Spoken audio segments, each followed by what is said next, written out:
Hello, this is Unlimited Splash, where we get better at Magic together through a new draft every day. Coming up in the next few days is an Arena Direct event where you can win a box of collector booster packs for the Teenage Mutant Ninja Turtles. In order to stand a good chance in those events, I always like to get some reps of sealed in so that I know what's good and what's not in the format.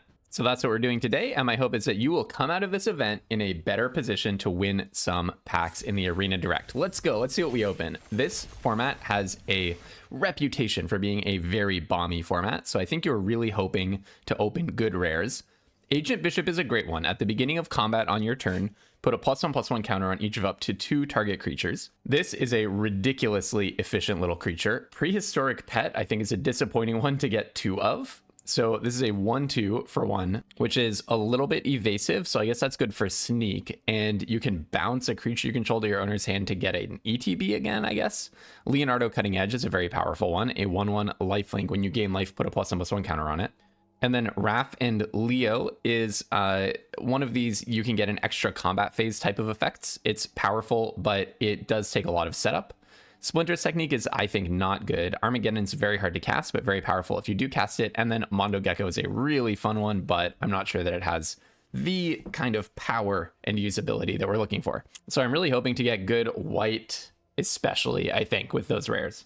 Excuse me. Okay, so what I'm going to do is I'm going to pull out all of the cards that I think look basically playable in each color. I think Hamato Stone Guardian is too little for its mana, but I think this is a format where you're going to want a whole lot of 2-drops, and I will say our white is looking overall pretty good. I think Koya is really good, Leonardo is good, Mighty Mutanimals is unreal, such a good card, and April O'Neil is really good as well, and we have several copies of several of those, and we also have an Uneasy Alliance for a bit of removal, so that might be the basis for our deck.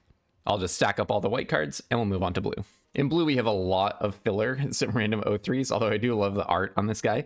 April O'Neil, I think, is good. Bespoke Bow could be okay. Mondo Gecko, and there's a Cancel. Donatello, if we have some artifacts going on, and then Ray. Fillet. Yeah, okay. Blue is looking really weak. I'm going to be very surprised if I end up playing blue. In black, we have Death in the Family. That one is really good. Double Tunnel Rats, so hey, that's at least some more 2-drops. Ooh, Double Anchovies Pizza is nice. What's this one again? A 3/2 for 4 at the beginning of your end step. If a permanent left the battlefield, create a 1/1. Okay, and then a green ability. So this is an understated flyer. 4 mana understated flyers tend not to be so good, but hey, maybe we would end up playing it. Manhole Missile is a very good one. Master Foundry is synergistic, and then we skip straight to 4 mana. Wow, we have essentially no fast cards in red. Rock Soldiers, I'm not so sure about, and then the Mountain Cycler. Yeah, so our red is also looking very weak. Let me stack these up by color. Okay, and then let's see what our green is looking like. So Cowabunga, I think, is perfectly playable. There's a Pump Spell, Double Bite Spell. Yeah, that's okay. Zoo Escapees is some random 2-drop. Let's see, Michelangelo Game Master is okay. Primordial Pachyderm I do actually like. And then, okay, and then the Mountain Cycler. Okay. Well, we have a black-white dual land, Karai's Technique, Double Ice Cream Kitty is actually nice. Double EPF Point Squad, that's not a good card, but we might just be looking for more cards to play. And then Tainted Treats is awesome if we can run it. So, okay, let me stack up these playables by color and just do a quick comparison. So this is a pretty amazing sealed pool, right? In sealed, you really want to have all of your cards line up in one direction. The best sealed pool would be a sealed pool that has only cards of one color, right? Because cards that do not make your deck don't help you at all. And this pool is pretty close to that. When we saw our rares, we said, hey, I really hope that we get a bunch of good white. And look at this. I mean, our stack of white cards is so much bigger than every other color. So my strong inclination, I'm actually going to be very surprised if I do anything else. My strong inclination is to just build black, white, sneak. So let's take a look at what that looks like. And our second best deck, it's a little hard to say. Maybe it would be something with that basis, but splashy. I don't know. I would like to play Tainted Treats. We might find that we're a little low on removal and we want those tenderizes. So I would say green is the color that speaks to me the most after black and white. But look, I'm going to be honest. I'm going to be surprised if I do anything other than black and white. So let's see what that deck looks like. So here's the basis of what I think is just not just my strongest contender, but probably the deck in this pool, which is black, white, sneak. It honestly looks really strong to me. I thought I might be low on removal, but I do have Uneasy Alliance, Karai's Technique, and double Anchovy and Banana Pizza, plus a Henchbots. Yeah, that sounds pretty good. I have a really, really good curve. I think with the double, so I have to start making cuts, right? I'm at 48 cards. I think with the double Prehistoric pet, I really don't need the Featherbrained filters. I'm not an Action News Crew fan at all. I think that's a dead draw a lot of the time.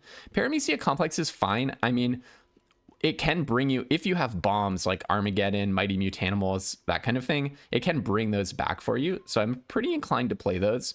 I don't know if I'm all over this Tunnel Rats though. We have 1, 2, 3, 4, 5, 6, 7. Yeah, what if I cut the 2 Tunnel Rats? Is Tunnel Rats better than Ice Cream Kitty? I'm really not sure that I want the random. Oh yeah, I think maybe Tunnel Rats is better than Ice Cream Kitty. You know, I don't know that I want to play either one of them, but the random 1/3 for 2 is probably not making the cut. Okay, Agent Bishop is fantastic, and it really incentivizes us to have a fast deck. And that's the thing about Ice Cream Kitty is we want as much damage as possible as early as possible because we are absolutely an aggro deck. Okay, so Agent Bishop, Koya, Leonardo, these are all fantastic prime cards. Orokusaki, EPF Point Squad, we don't have to play these. That card is not good, and we don't want to be in that business. Now we have a lot of 3 drops. One question is how much sneak do I have? 1, 2, 3 cards with sneak. 4, only 4. Okay, so I don't need to be fanatical about getting a bunch of creatures down early, although I will say Prehistoric Pet is a sneak enabler. This, we could classify it as though it were a 2-drop.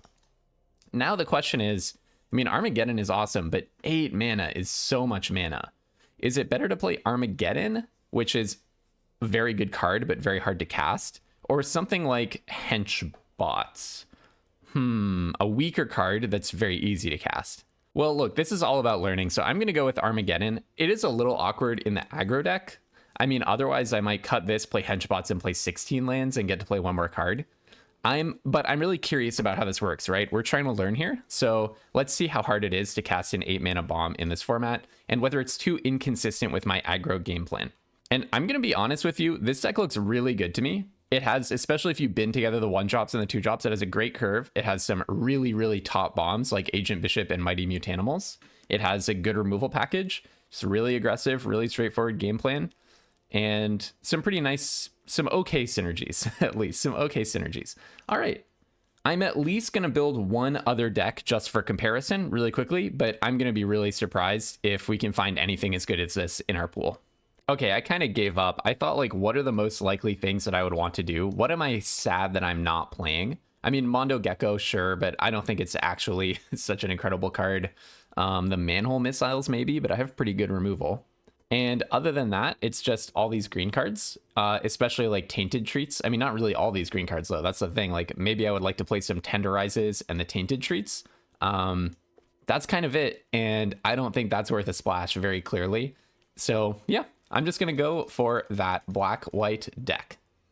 I will be playing Teenage Mutant Ninja Turtles all week this week, trying to prep for the Arena Direct with a mix of drafting and especially some sealed events like this, just getting in reps of the format before we lay our gems on the line and try to win a box. So if you would like to get better at Teenage Mutant Ninja Turtles draft right along with me and up your chances of winning a box, do go ahead and click subscribe. In the description below, I have a link. It's really easy. You just go down, expand it, and there's a subscribe button right there. All right, I'm going to mulligan this for sure. Missing black. Oh, man. This is not a good start to the event. Well, I have to go to 5, unfortunately. All right, well, we're starting at a disadvantage for sure. I'll put back Raph and Leo because that takes double white. And then I guess I'll put back a land, honestly. I mean, I could put back Koya, but I think we just have to get lucky starting from 5. And we are on the draw. So I think I'd rather put back a land and try to draw a land than put back all of my action. But wow, that's a tough start to the event.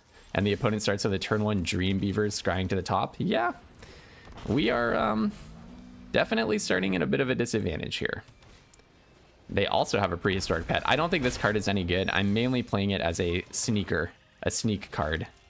All right, I'll play Paramecia Coloniax. I'm glad, by the way, that I did put that land back.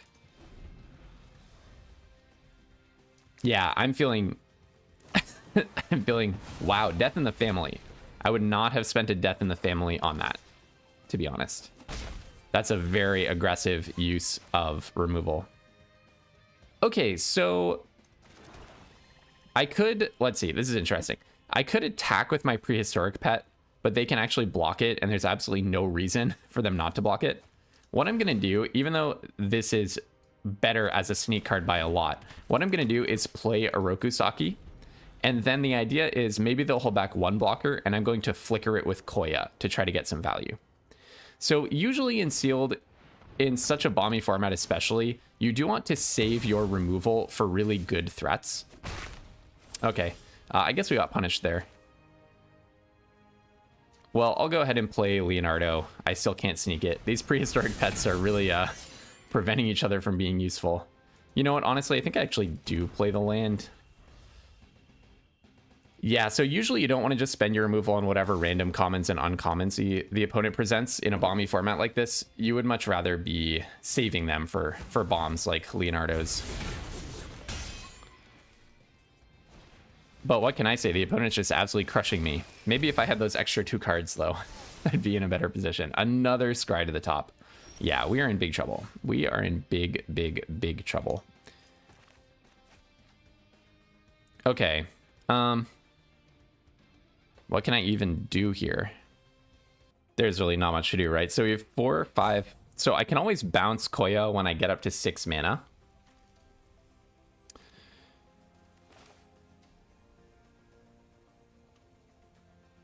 Well, I guess I'll just play Koya as a 2 on fire. So weak.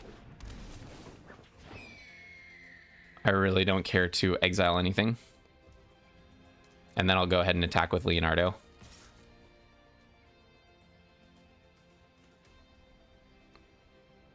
So if I draw land, I'm at 5. If I draw land next turn, I'm at 6. I probably do bounce Koya. I mean, that's cool, right? Prehistoric pet plus Koya. That is an awesome little synergy, isn't it?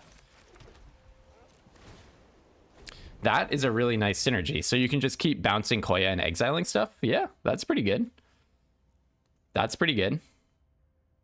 Yeah, bouncing the Dream Beavers is not bad either. Although I will say, if this is how they're spending their turn, I don't really mind it. Maybe I should not have attacked with Leonardo now that I think about it. Just taking extra damage.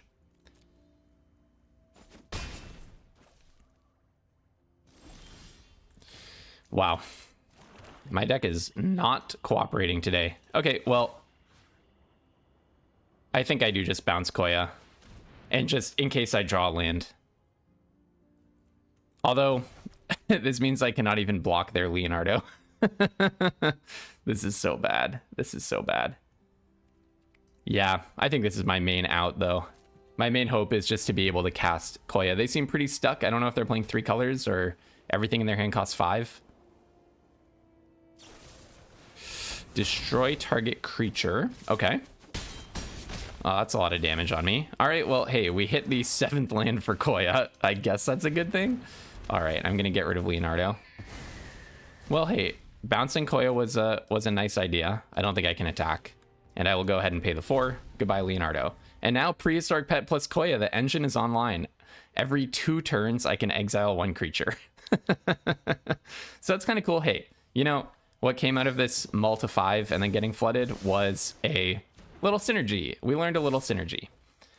Can I even take this, though? I don't think I have 2 turns. They might be about... It looks like they're about to sneak something in as well. So this might just be a lethal attack. Oh, or you have a pump spell or something? Okay. What happens? You exile a creature until this leaves the battlefield. Right, this is one of the top rares in the format that we just got hit with. Okay, well, you know, I'm not dead yet. What does this do? It's... Okay, this is their Prehistoric Pet that they bounced. Okay, because you paid the sneak cost, it's fully exiled. Yeah, gotcha. Well, our Koya engine was a little bit too fragile for this world, I'm afraid. Yep. Oh, okay, I'm dead, right? I'm actually dead. Too bad. Yeah, the Mull to 5 was a little bit hard to come back from. Mull to 5 on the draw with the aggro deck, I guess.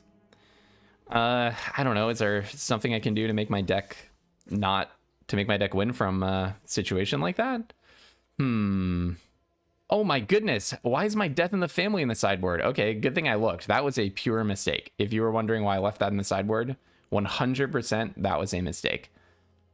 Okay, yeah, I don't know. Maybe I want another flyer because I got hit with the flyers. I don't think either High Flying Ace or Eastwind Avatar is good, but maybe I play one more expensive card and I could cut, let's say, I don't know, maybe the Tunnel Rats are just not high impact enough and we still have more early drops than we have 3 drops, maybe something like that. Good thing I checked. I did not mean to leave Death in the Family in the sideboard, in case you're wondering. 2, 4, 6, 7, 2, 4, 5, 6, 7. I mean, we're supposedly an aggro deck, so I don't like that too much. Kind of do want to play the Tunnel Rats over the Eastwind Avatar. Yeah. Honestly, yeah. All right, let's just not mull to 5 this time. That's going to be our game plan. Well, good thing I found that I had a premium removal spell just sitting in my pool. That's useful. Don't do that during the Arena Direct. That's one life lesson here. All right, hopefully in the 0-1 bracket, our deck is smooth enough to win. This is so painful. Like, my deck is just packed with 2 drops. I think on the draw, I'll keep it. I don't really want to go to 5 again. But this is so painful, and we're getting hit with Squirrelinoids turn 1. Youch. Youch, youch, youch. This is tough. I mean, Leonardo's really bad here. Koya is going to be really bad, and we are just getting curved out on one drop into 2 drop. All right, well, I'll probably if they play 3 drop, I'll death in the family it very likely. All right, at least they didn't have the 3 drop to hit me with. But I will take 3. I don't really want to spend Death in the Family on this. Although I'm going to take like a lot of damage here. Yeah, that's... let's just stop the bleeding, to be honest. Because I'm looking down the line and I'm going to take how much damage from this total? Kind of just want to get things under control. Because as soon as I land Mutanimals, my board position is going to be really good. And I don't really care if I could have spent it on a Michelangelo Game Master. That's okay by me. All right, there we go. So let's go ahead and play the Mutanimals. And we're going to see why this card is so incredibly strong. Put the counter on this guy. And I will attack with Leonardo. I'm offering a trade because I have a Leonardo in my hand anyways. And I really want to play this one because I can bounce the Mutanimals and recast it. That does require one more untapped land. But Jenica is also really good with the Mutanimals, by the way. Because it makes 2 creatures. Okay. Yep, I'll just block the Michelangelo. If they have a pump spell, so be it. They don't. And no sneak. They're not in sneak colors, really. I will say green-black has so much removal, including a board wipe, that I have to be very cognizant of. Okay, April is kind of a good one. I mean, what I might do... kind of want to Koya flickering the Mutanimals, then Leonardo goes down. Koya flickering the Mutanimals. If they kill Leonardo, that's actually good for me. So maybe I put the counter on Koya. The other option is just April O'Neil. Yeah, that seems less convincing. Let's flicker our Mutanimals. So I'll put the counter on... oh, I'll exile the Mutanimals and I'll put the counter on Koya. And then I will attack with Leonardo. I mean, this is like, I'm so obviously representing that I have another Leonardo in my hand. And then I'll play this, and then in comes Mutanimals, and then I make another 2/2, and then I'll put the counter on... might as well put it on Koya. Having a really big Koya sounds good, right? Let's put that on Koya. 4/3 flyer. That can win some games. 4/3 flyer, 4 damage in the air. It's a pretty short clock. Okay, something gets +1 in fights. So they're choosing to trade with Mutanimals. If they had put that on Lord Dreg, they would have just killed... dang, really sorry about that. The recording session crashed, but you really didn't miss much. Basically, they just conceded on the next turn. Like, they lost their Squirrelinoids after trading it for the Mutanimals, and then next turn they just conceded. I drew the destroy target creature, killed their flyer, and then they just had 2 1/1s in the air and the food, and they conceded. So hopefully that doesn't happen again. Not really sure what's going on with my recorder, but that's okay. You really didn't miss anything. So, and then we launched into this game, and we got a good hand. Prehistoric Pet. into a 2-drop into a really strong 3-drop. Now this is not a legendary creature for once, so we can just slap it down. I guess I could have tried to attack and see if they... Wow, we always mill the best stuff, but hey, that's okay. The whole point of the Paramecia is it can bring back like Mutanimals or something, unless they exile it like my last opponent did. Or no, 2 opponents ago. So I'm just going to play Agent Bishop and attack with everything. Skateboard. Yeah, I don't think this is a good card. +1/+0 in haste and tap a permanent once for an entire card. Yeah. In comes the Ice Cream Kitty, but I am the aggro deck, my friend. You said you're the beatdown. I have a different opinion of what this game is about. Beginning of combat, I put a counter on 2 different creatures. This card is so sickening. Even if they kill Agent Bishop, it was already worth 2 +1/+1 counters. Unreal.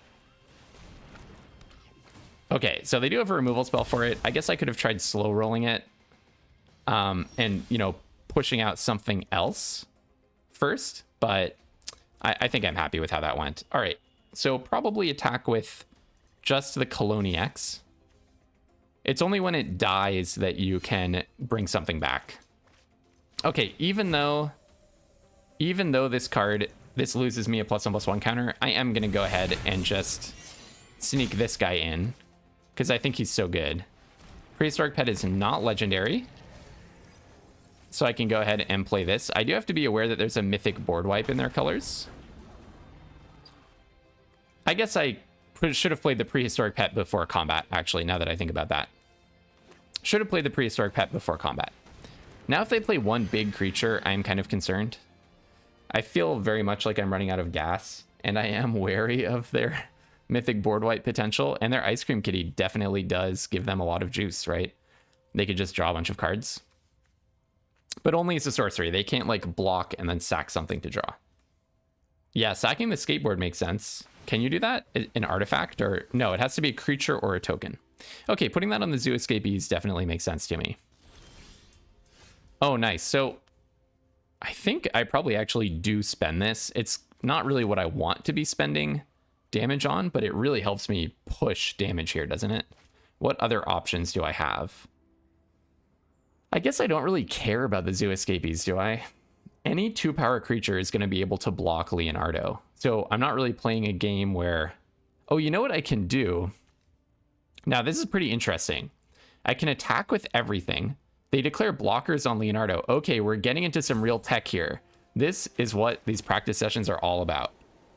So what I'm going to do is I'm going to attack with 3 creatures. If Zoo Escapees, the only way for... Prehistoric Pet cannot die by being blocked. Okay, we're going for it. We're going for it. This is a really interesting line. I think they actually cannot block Leonardo here due to the magic of ninjutsu. So this is what's so cool about Prehistoric Pet. Watch this. So I'm going to bounce Leonardo to my hand. Step 1. Now we're still in the declare blockers step, so I can sneak Leonardo in, bouncing my unblocked Prehistoric Pet. Do you like that one? That was really cool. If you want more tech like this, click subscribe. Looks like they're thinking about sacking their food. Yeah, and we actually get the Leonardo damage in. That was so cool. I like that a lot. And then I'll play another Coloniax. I'm not like decking myself too much, am I? That was awesome. So Leonardo is like unblockable as long as I have enough creatures to swing in with. That's pretty good. That is pretty good stuff.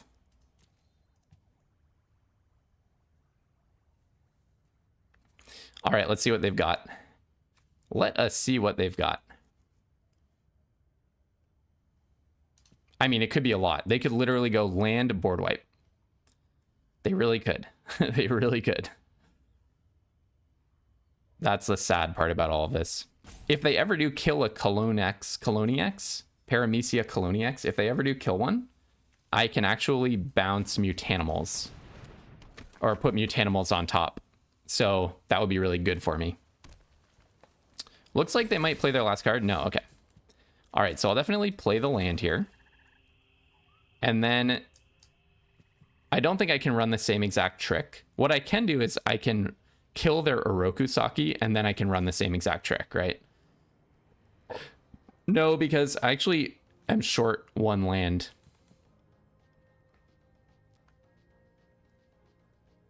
So maybe I just attack with both Coloniexes. It's really hard for them to block. Kind of like that idea. In with 2 Coloniexes. They can block one with Ice Cream Kitty, of course, but then they might just be taking 2 damage. Okay, I don't hate this at all. Not at all. So I actually get to do this twice? Whoa, that's cool. I get 2 creatures from my bin on top of my deck? Yes, please. Okay, resolve that. Resolve this ability, and I'm going to take... So, now here's... Wait, hold on. I can put a Coloniax on top, can I? When it dies, you may exile it. If it goes to the top of my library and I say yes, does it then get exiled? I kind of want to try that just because this is a learning session. But I don't think I should. I think what I'm going to do is I'm going to put Agent Bishop on top and then the Mutanimals on top. This is the opposite order in which I'll draw them. That's so interesting. I wonder what happens if I do exile this after putting it on top. It probably does just straight up get exiled, I would think. Okay, and now I think I do play another Prehistoric Pet. They don't seem to have the Mythic board wipe, so I think let's just land that. And now we're looking good. I'm so happy with that Prehistoric Pet sneak synergy. All right, Courier of Comestibles, that's a good one. They may find another Anchovy and Banana Pizza. But if they do, they probably want to save it for Agent Bishop. Wait, did they didn't find anything? Oh, that's painful. That's painful. They don't have another food. This card is amazing, but you really do need the food density. Agent Kitty can turn a bunch of that stuff into cards, which is really good for them.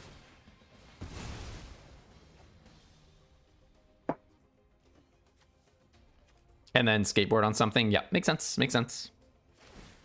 Dang, I'm so happy with that line of the Prehistoric Pet into sneaking the Leonardo idea.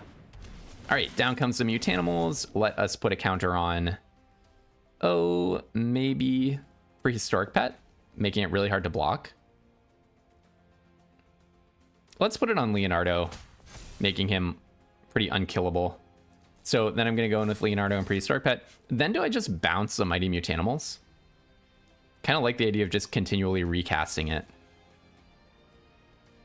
And being a little bit more board wipe resistant. The only thing is I can't play both that and Agent Bishop next turn, but like how greedy am I? Okay, well in that case maybe I just bounce my Prehistoric Pet and save its life. Wow, Prehistoric Pet is really good. I did not appreciate how good this card is. This card is so much value opportunity. Clearly it hinges on the synergies. Like it's not just good on its own. You need to find ways to make it good. But I don't think it's that hard to find ways to make it good in this set. Oh, that's a little annoying. The 4/4 is a little annoying. But I do have Anchovy and Banana Pizza plus Prehistoric Pet if I want to do that instead of Agent Bishop. That's probably where I'll go with this turn. So basically, Anchovy and Banana Pizza is going to destroy... I think I should destroy the Squirrelinoids. So I'll do this, popping Squirrelinoids instead of the Pachyderm. Then I'll play my other Prehistoric Pet, put a counter on Leonardo, and he becomes a 7/5. So then he's really hard to double block. And then in with just Leonardo. Still worried about a board wipe. I mean, that really is how they would turn this game around. Especially now that I spent my removal spell, which would have been really important after the board wipe. But hey, it's a mythic. We really shouldn't be worried too much about that. Okay, they go for the double block. Perfectly respectable, but I feel like this puts me in a really good position. 5 and 2. And then we're bringing down Agent Bishop next turn, and we still have a Mighty Mutanimals out, and we can start bouncing our Mighty Mutanimals. Okay, we're gonna see their last card. That's really good because I've been worried about what they're holding on to. There is a Pyroclasm effect, 2 damage to every creature. Oh, Escape Tunnel, but it is in red, so that would obviously be really, really, really damaging for me here. But it is in a different color. Putting that on the That guy to make him a 4/3? Sure. Oh, make him a 5/4. Okay, I see. Okay, so now I'll land Agent Bishop. And okay, let's think for a second. So Prehistoric Pet is actually can only be blocked by Ice Cream Kitty. So maybe I just want to get in some Prehistoric Pet damage. So I can make 2 Prehistoric Pets 2/3 and then put 1 counter on a Prehistoric Pet. I can't bounce and recast anything. Oh, I can bounce and recast a Prehistoric Pet. No, but that takes too many resources. Okay, so I'll put 1 counter there to make this really hard to block by Ice Cream Kitty. Then I'll move to combat. Oh, I actually think I actually think I did this wrong, because I would rather have this thing have 4 power. So that feels wrong, actually, because if I put the counter on Prehistoric Pet, then it still can get blocked by Ice Cream Kitty. So, but I'll just go in with this guy.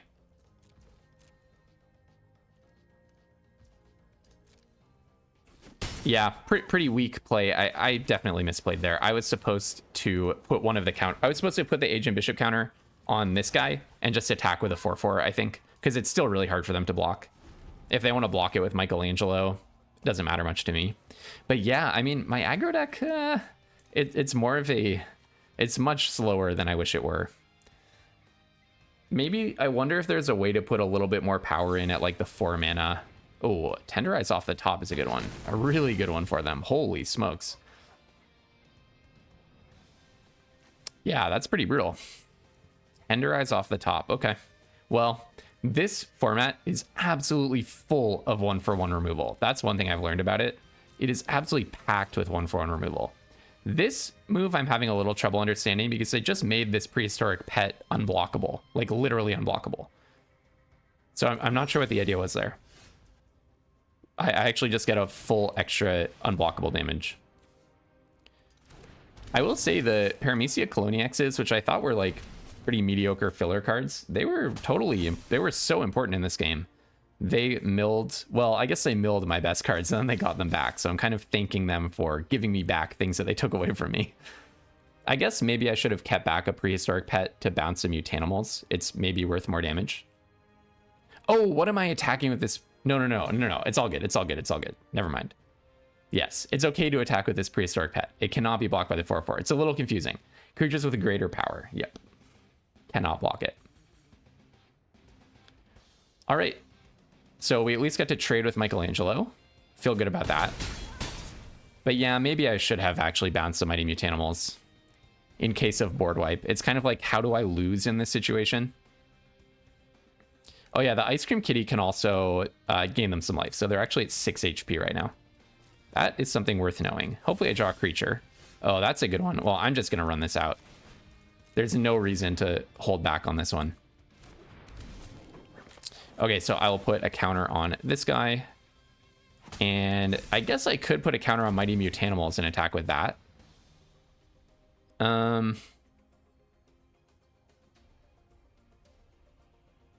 That sounds good. I think it's time to just push damage. In with the team. Mutanimals is good, but it's time for it to actually use its combat abilities and push some damage. And then you sack it, not killing the Mutanimals. And then do you have another removal spell or something? Because you're currently facing 7 damage. All right, we got there. A little bit grindier and a little bit of a tougher fight than I would have liked, but all right. Okay, so that puts us at 2 wins, 1 loss, going for a 3rd win. Okay, very nice hand. Happy to keep this one.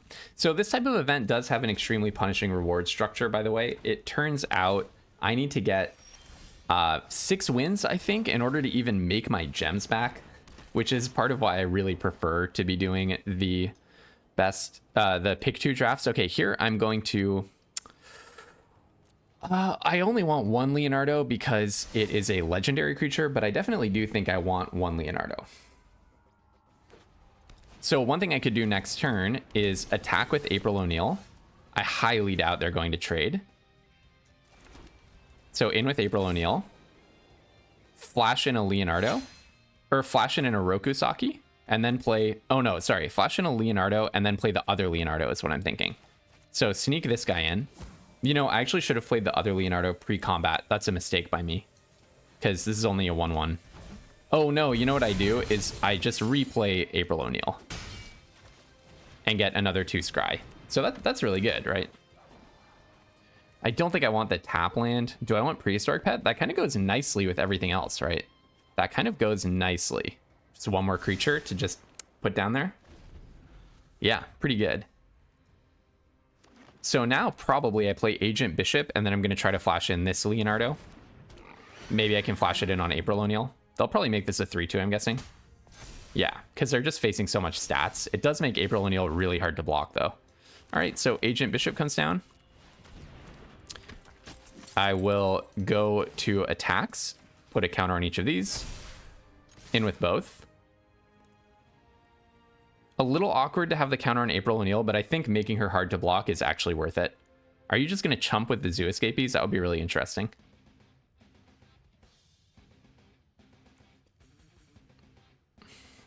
So they cannot block April O'Neil with Lita because April O'Neil cannot be blocked by creatures with power 3 or greater. Okay, they did not block April O'Neil, so I'm just going to flash in, or sneak in, sorry, the Leonardo. This particular Leonardo. I think it's just worth more having that in the long run. And getting to continually recast April O'Neil is so nice. Okay, they're across 3 colors, I guess. Abzan deck. Now Lita is getting good. Lita's getting good. Oh, and then they have a bite spell. That's annoying. Agent Bishop just never survives. It's a bomby deck. It's a bomby set, but the just sheer quantity of removal makes it a little less bomby. Okay, so I will play April O'Neil. It means that the bombs are just very easily dealt with a lot of the time. So I guess I'll play April O'Neil and then maybe just attack with Leonardo. And I'll probably actually just bring in a Rokusaki at that point. Put 2 lands on the bottom for sure. Not what I'm looking for. So I doubt that they'll block with Lita. Okay, they did. Interesting. Okay. Well, then I'll play the Paramecia. And the idea is, unless they manage to exile it, which is very possible, then I do get to bring back Agent Bishop. Armageddon in the bin is kind of interesting. If I get to 1 billion lands, then maybe I can play that. What's this rare?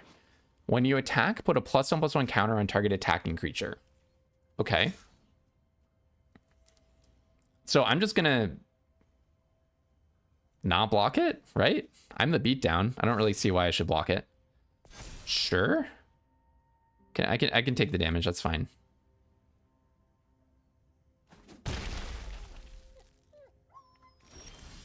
Okay. I'm gonna go in with the team. I have an Oroku Saki to bring in.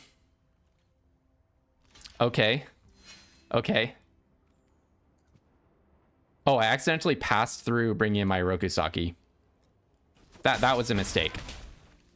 Okay, so they get this guy, but as soon as Paramecia Coloniax dies, yeah, no, that was a straight up blunder. I was supposed to bring back April O'Neil, and I just accidentally blundered my way through that. I was supposed to bring back April O'Neil, but that's okay.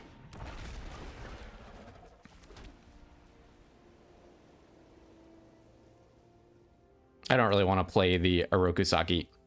Yep, my bad. I clicked one too many a time. The whole point of that was to bring back April O'Neil and then replay April O'Neil. So, my bad. Get a scry and also get a scry 2 and also draw a card. Did not mean to click through that. So when they level this up, when a creature you control leaves the battlefield, you gain some life. And when you cast a spell, every creature you control gets +1/+1. Oh, no big deal. No big deal. Just every creature you control always gets +1/+1. No big deal. But that's okay. Oroku Saki cannot be blocked by Zoo Escapees, so we'll see what they play this turn. This can block April O'Neil. That's annoying. And they can give him first strike on any turn, and I just draw a land. Okay. Yeah, that's probably GG. Hard to see how I come back from this. That might be the end of my event. Should have flashed in that Oroku Saki. Could have scried the land to the bottom and also drawn a card. Oh, hey, lessons learned. There's a lot of clicking in this set. Just so much clicking buttons.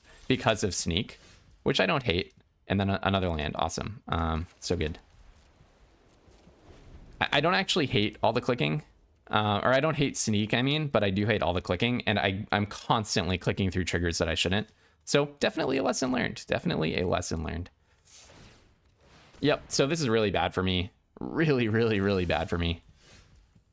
And that's even also very bad for me. So no attacks end.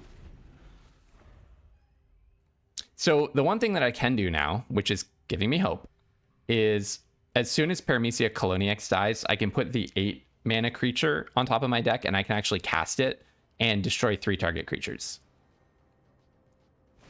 I don't know, maybe I really should be on 16 lands. What does this do? Activated abilities of artifacts you control cost 1 less, so all your mutagens can crack for free. That's so funny. Well, hopefully they don't see that I have that 8 mana creature in the bin. But also, think about it this way. They still have 3 cards left after all that. They still have 3 cards left. So even after I get to play that guy, they have 3 cards. Each of which could be a bomb. But let's see. Let's see if that works. Yeah, they're checking my graveyard. They're no fool.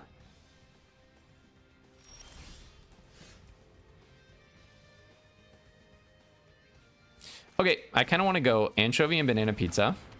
Kill Mutagen Man. And now I will atone for my sins of failing to play my Orokusaki earlier. Go to blockers, sneak in Orokusaki.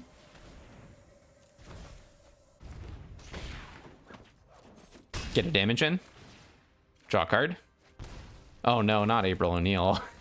That's not what I need right now at all. And then I will put both of those on the bottom, of course. Yeah, April O'Neil is really good. That saved me a lot of turns of heartache. Well, let's see what their plan is for this Paramecia Coloniax. If they can exile it, then I'm really in trouble. I wonder what that's about. Forest cycling? I wonder if they do have the Mythic board wipe. Or they just want to be able to play a lot of spells. They do have an exile ability there. Oh, that's too bad.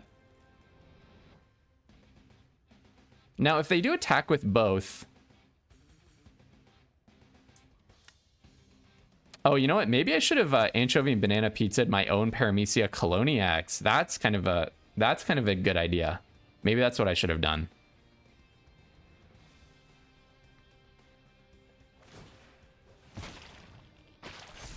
I mean, I definitely blundered this game for sure.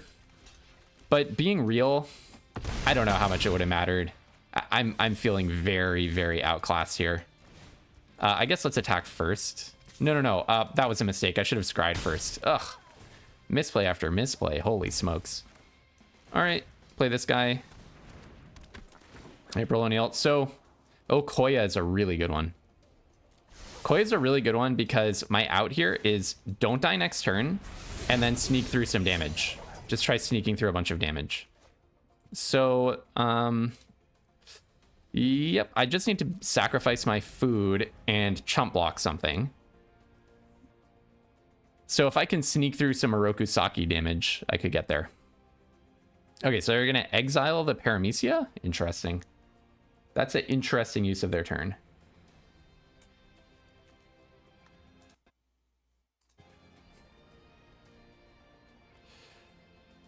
I do have them at 6. I'm pretty happy with that this game. But basically, I mean, I definitely made some mistakes.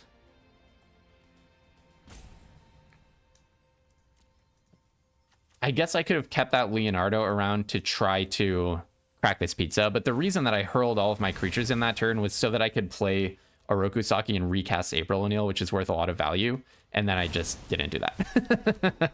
So, oh well. Okay, end of turn, I'll definitely sack this, because I don't know if I'm going to have enough mana to do that later. So, I can almost kill them, right?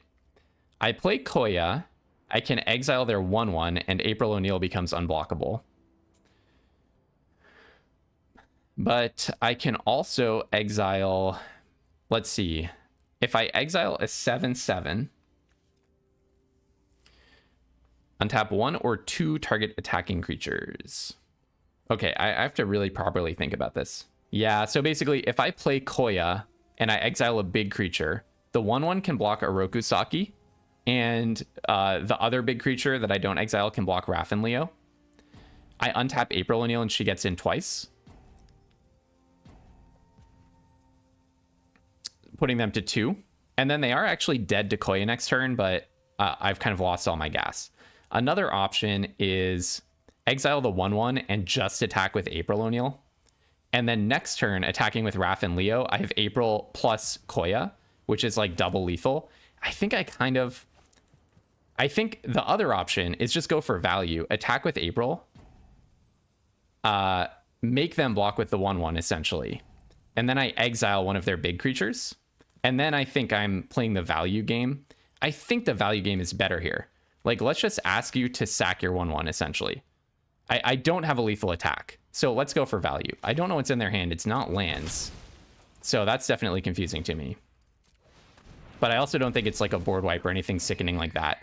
I will get rid of this guy. You do gain 2. Yeah, that's kind of annoying. End the turn, and then I will pay the 4. Koya is so good, by the way. What a ridiculous card.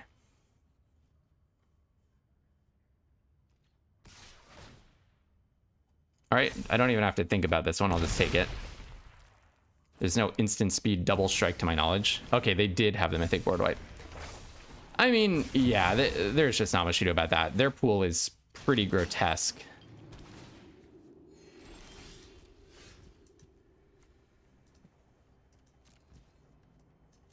It's not like I was supposed to not play anything against their 7/7 and their 7/6. Return a creature from your graveyard to your hand.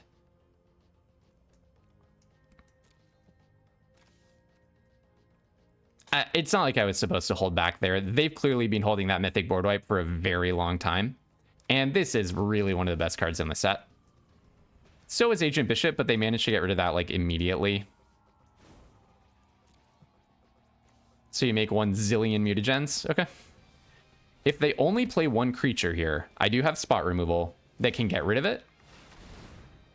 And then they don't get their +1/+1 and a zillion different abilities. You get to draw a card. Yeah, their deck is sweet. Kudos to the opponent. They built a really nice one. I think aggro is really hard in this format because this format is full of things like whatever, pachyderms and just, I don't know, Lita was like absolutely shutting me down. So much spot removal. I kind of feel like maybe just playing aggro in this format is really, really, really tough.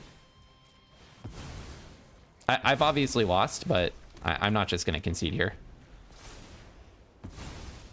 Mainly because I could still get return target creature. If I get the Paramecia, if I draw Paramecia, then I could conceivably pull back the Armageddon. But yeah, I think one lesson, you know, we're talking about lessons today. One lesson is open a bunch of bombs. That's always good.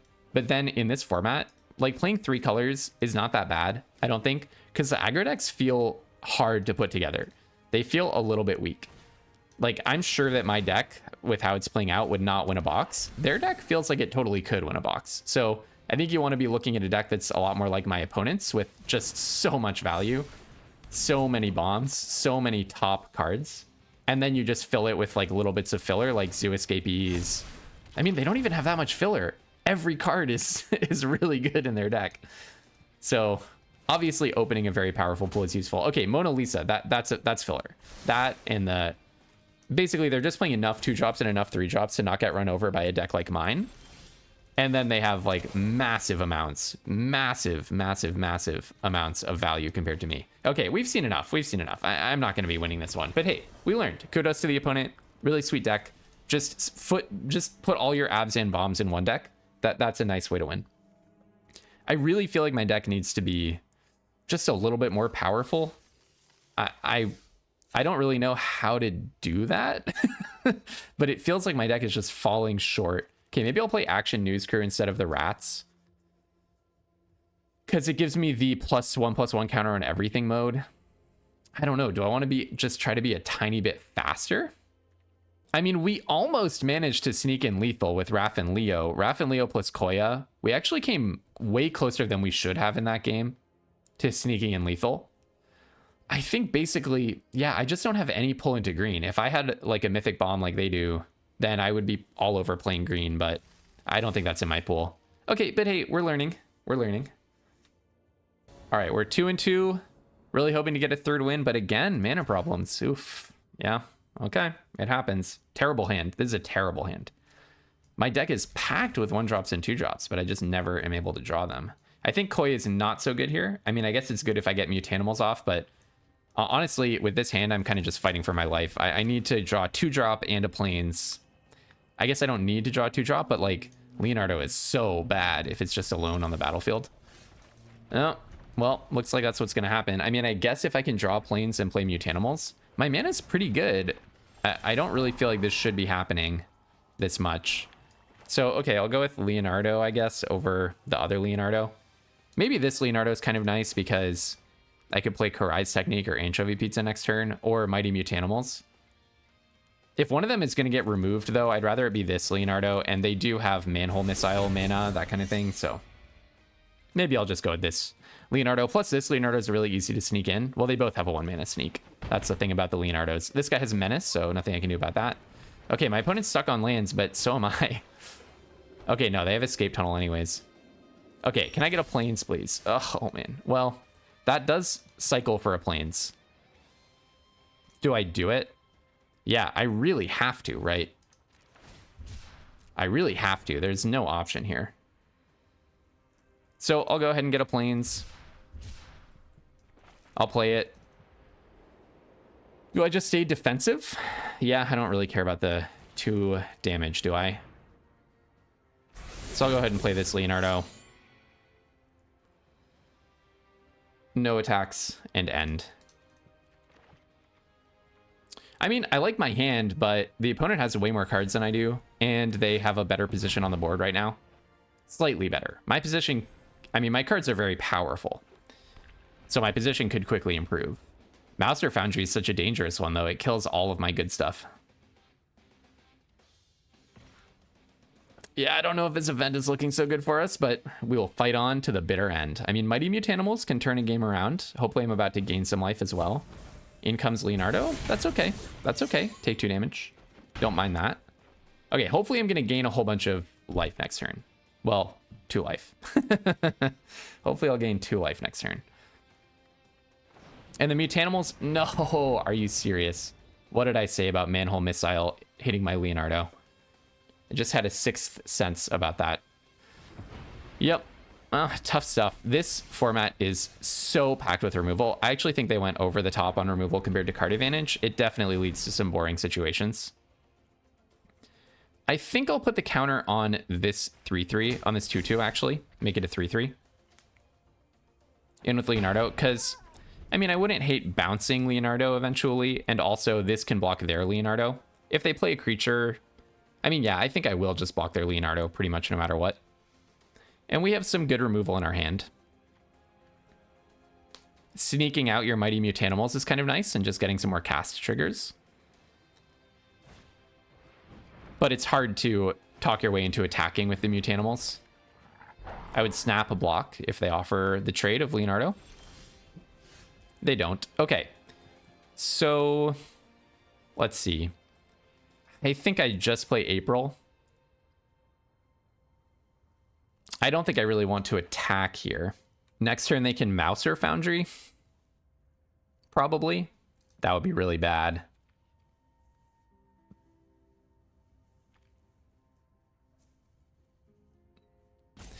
I can't even pump my Mutanimals and attack to sneak this in because I have to play that in order to pump it.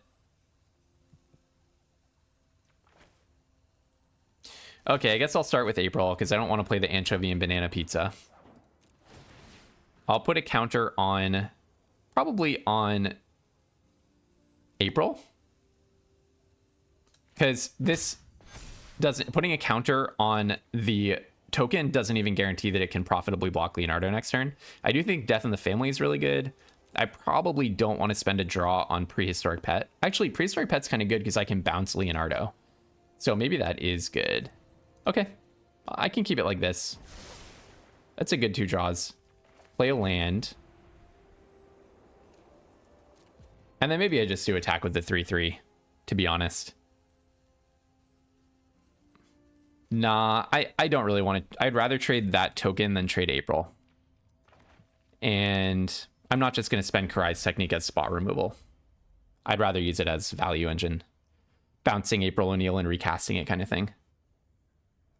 If possible. I mean, April cannot be blocked by either of their two big creatures, so I think I could sneak April in here. So yeah, maybe I should have put the counter on the 3/3. But I don't think it is actually that relevant. Eastwind Avatar, you can get Anchovy and Banana Pizza, I think. So they could also block Eastwind Avatar with April. I mean, block April with Eastwind Avatar, you know what I mean. I think I'll just do Anchovy and Banana Pizza. So I'm just going to shoot the Eastwind Avatar. The Flying Vigilance seems dangerous to me here. And then I'll attack with April. I don't really want to block with her, and it cannot be blocked. Bonk. Okay. So if they hit a land, yeah. So now my Prehistoric Pet doesn't necessarily save Leonardo, but they do have to spend an entire turn. Okay, it can save something. Yeah, Prehistoric Pet, really good against Uneasy Alliance. That's kind of a cool thing. I guess if you're playing best of 3, that's really relevant to know. This I just have to take. Okay. I'll go ahead and play the Prehistoric Pet. Let's see. Yeah, I think I just play Prehistoric Pet and pass, honestly. Pretty unfortunate, but I think that's where we're at. Put the counter on. I guess it's time to start putting the counter on the 4/4 because it actually can block Leonardo profitably. Actually, I could even attack. That sounds really, really out of control. I guess, yeah, yeah. Wow, this became really complicated. I mean, they can also Mouse or Foundry my Prehistoric Pet to save a bunch of their stuff. Maybe that's what they're going to spend their turn doing. But the idea is if they attack with a bunch of stuff here, I can Death in the Family Toka and then block Leonardo and kill it. And I'm actually at 15 because I can pop my Anchovy and Banana Pizza, and I have no synergies in my deck that make me not want to do that. So if I'm them, I'm going to spend the turn Mouse or Foundrying Prehistoric Pet so that I don't get to like bring all of my stuff back. Okay. They said they're more scared. I actually don't really understand that. They don't care about the Prehistoric Pet synergy situation, apparently. Okay, I guess none of my cards that are locked down are that good.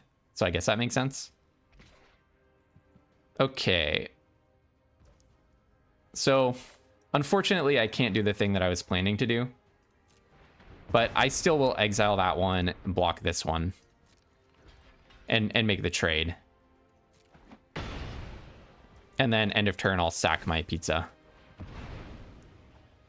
All right. And then Prehistoric Pet will just bounce April O'Neil main phase. Recast it. Scry 2. Oh, I don't mind Paramecia at all, actually. I think I'm happy to get that one. Play a land, and that's my turn. Not the best turn anyone ever had. They can just exile Leonardo here and make it impossible for me to keep doing this. So it makes sense that that's what they do. But I think I made the right choice bringing back April. And you get a 0/2, which could help you sneak stuff in. Yeah, my deck is just not good, huh? My deck feels like it's actually just not good at all. Well, hey, we have the April bounce online. So let's do the mill first. We have a nice little synergy here. Okay, that was a good mill. Bounce April. Replay April. This is kind of good. Prehistoric Pet plus April. I'm really high on Prehistoric Pet now. Oh, yeah. Yeah. Agent Bishop. Yes. Yes, please. Yes, please to Agent Bishop. The only issue is Mouse or Foundry can kill Agent Bishop, but hopefully I've demonstrated this loop, and now they're going to try to disrupt it by popping their Mouse or Foundry. Yeah, so that's good for us. That's good for us. That's definitely what I want to see, because they just used that on a card that is not Agent Bishop. So I'll go ahead and play Agent Bishop. I will move to combat. I cannot put the counter on Agent Bishop to save it from Manhole Missile. So let's go like this and probably just attack with the Coloniax, I assume. How likely am I to just get completely overrun here? Well, we'll see. If they want to push some damage, that's on them. Chump blocking would kind of scare me. So I can Karai's technique That just does not seem good. Okay. I don't know. This Karai's technique is just so stuck in my hand. I feel like giving one of my creatures +3/+3 has just been pretty bad this whole time. I can destroy my own Coloniax, but I don't think to get back Mighty Mutanimals or something. Somehow that doesn't seem very good to me. All right, I think it's time to just crack in for 7, yeah? They have a lot of attackers as well, but I'm winning this particular race. Yeah, seems like they have to do some blocking. Okay, so they do kill Prehistoric Pet. I don't know if that was good for sure, but it feels like clearing the road that much is a good thing. They have a removal spell for Agent Bishop. That would be painful. That would be painful. So now I'm wasting one of my Agent Bishop triggers every turn, unfortunately. But if what they do is play a single threat, then I'm happy. I have my Anchovy and Banana Pizza. I assume this is a sneak, but I'm definitely not going to block. There's no reason in the world for me to risk my Agent Bishop here. But we'll see what the sneak is. Hopefully it's not that exile target creature card. Leonardo, what do you do again? All your stuff gets +2/+0. Okay, I do need to be aware of. This is a card to be aware of in sealed, right? That is a card to be aware of in sealed. So I need to play this before we pass to combat. Otherwise, I'm just wasting a trigger. And then probably... Well, I suppose I can actually put the counter on Agent Bishop and attack with those two, because it's not like I'm going to be blocking with Agent Bishop. There is something that destroys target tapped creature, but they can just sort of do that no matter what. I think it's time to just be pushing as much damage as humanly possible. So now maybe I bounce Agent Bishop, now that I made it unblockable. So I will choose both. Choose a creature to get +3/+3. I'll put that on the Coloniax. Choose a creature to get -3/-3. I'll put that on Leonardo. And I'll bounce the unblocked Agent Bishop. I kind of wasted my Agent Bishop counter, but the thing is, if I hadn't done that, they would have just blocked it with the Featherbrain Filcher, so I think that was worth it. All right, getting in 8 damage, and then I'll replay Agent Bishop, and hopefully they don't also have some kind of a board wipe. Hopefully. Hopefully. And then I can put my counters on the Pet and Agent Bishop, and it should be really hard for them to block. Koya is a really nice one. I love Koya. Such a good card. We'll see what they've got. Hopefully it's not 8 mana flash. No, they don't have double black for that. What was their black splash for, actually? I don't know. They must have had a good black card. All right. 2 damage gets through. Puts you to 6. I'll pass.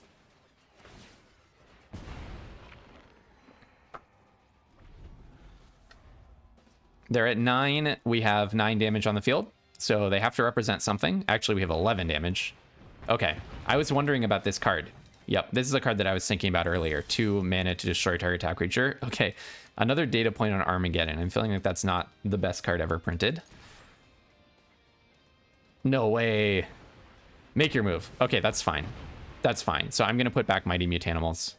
I will take the action, bring back some Mutanimals, and we're going to get a nice little loop going with the Mutanimals.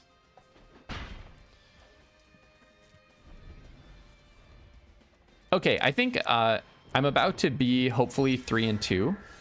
I think after this game, I'll do some deck tech and kind of look back at what worked and what didn't. So I'll put a counter here. I guess I could have played Koya now that I think about it. But now I'm representing 3, 4, 5, 6, 7. Now I'm representing lethal. Yeah, I think I'll do some deck tech before playing out the rest of the event. Let's go with the Uneasy Alliance, because this has no static effect. And then in with the team, bonk, bonk, bonk. Okay. Let's just take a quick look at what worked and what didn't. And then maybe I'll record one more game after that. These sealed events go really long, and we're already at, what, like an hour and a half? Because you pay, and I need to get 6 wins to make my gems back. So I think we should view this as we paid for the learning experience. So let's look at movers up and movers down. Armageddon was a really nice threat. It's actually right around where I thought it was. It got stuck in my hand in that last game, but it was a really nice threat to have in the graveyard with the Paramecias. By the way, the Paramecias, I like them more in sealed than in draft. It seems like the sealed games can go really long, and these were just a really nice threat to have. Like, remember, my opponent was representing 14 damage in attackers, and they just couldn't swing in because I had a Paramecia with this guy in the bin. So I think these Paramecias are really good. Jenica, I was always happy to see it. It got me out of a bad spot by finding me that Plains. Anchovy and Banana Pizza. I'm going to go movers up on the right, movers down on the left. Anchovy and Banana Pizza, Mighty Mutanimals, like, I knew how good these cards are. Look, they're absolutely cracked. I mean, Mighty Mutanimals are absolutely cracked. Anchovy and Banana Pizza is really solid. We saw this in, I guess, Foundations, was it? 4 mana, destroy a creature, make a food. And this is basically the same thing, only at sorcery speed, I guess. But that was the best black common in that set. Raph and Leo, really awkward. I was in a position where I feel like I should have been able to push damage. I've never been high on this card. It's very much a win more card, and that made me even lower on it. Like, I felt like I should have been able to push damage, and yeah, it just was like not actually getting me there. Karai's Technique, same thing. It was stuck in my hand for so long in a situation where it felt like it should be a no-brainer to play pushing more damage plus removal. It just wasn't worth it. Orukasaki too, I've been on the receiving end of a lot of beats from this card, and it feels like my opponent's just going off and windmilling cards and drawing and drawing and drawing. Did not feel like that at all for me. Same thing with Leonardo. I know this is a really good card intellectually, but it really did get stuck in my hand. Koya, every time I play with this card, I'm more and more impressed with her. I actually liked it a lot. And again, don't get me wrong, these are not the better cards and these are the worst cards. These are movers up compared to what I thought before. These are movers down compared to what I thought before. Ancient Bishop, even better than I thought. I mean, I knew this card was out of control, but every time, I just wanted it every game, and every game that I had it, I felt like it was really hard to lose. This card was exactly how I thought it would be. This was exactly how I thought it would be. This card was harder to get off than I expected. Leonardo. I mean, I know I like threw it away one of those games and it kept eating removal, so I guess I didn't get to see it like really do its thing. But compare Leonardo to Super Shredder. Super Shredder is a whole other level of 1/1 for 2 bomb. This is definitely a big step down. April O'Neil was even better than I expected. In an aggro deck, just being able to push damage through their power 3 or more attackers, power 3 or more blockers was really, really powerful. That April O'Neil was doing her job. It's Raph and Leo that didn't let me push the lethal attack. And then finally, Action News card. I didn't get to play with this card. Prehistoric Pet, mega major ultra mover up. Prehistoric Pet is so good with April O'Neil, with pretty sweet with Koya, amazing with Mighty Mutanimals. And I guess that's it. But those cards, I mean, I guess if you could get it off with Armageddon, that would be pretty cool too. But even just this synergy, if you have a Prehistoric Pet, try to find some April O'Neils. Oh, it would also have been good with Jenica. Try to find some April O'Neils. Just bouncing them and surveilling was amazing. But when I was doing that with Mighty Mutanimals, holy cow, it felt like I could not lose as long as that was going on. So there you go. I mean, I don't know that I really had a better deck here. I guess I could go back through and try to figure it out, but feels like it was a pretty weak pool all in all. The Prehistoric Pets are good, but they're pretty scrappy. It's not like, oh, I got an A+ bomb that's just going to win the game for me. So anyways, I'll probably do another sealed run like this or two. Other than that, I'm going to be doing a whole bunch of pick 2 drafts of Teenage Mutant Ninja Turtles. And then, of course, on the weekend, I will be doing win-a-box after win-a-box after win-a-box run. If you want to get good at winning boxes right along with me by practicing our sealed reps, go ahead and click subscribe using the link in the description below. And until tomorrow, have tons of fun playing Magic, everyone. And don't be afraid to splash.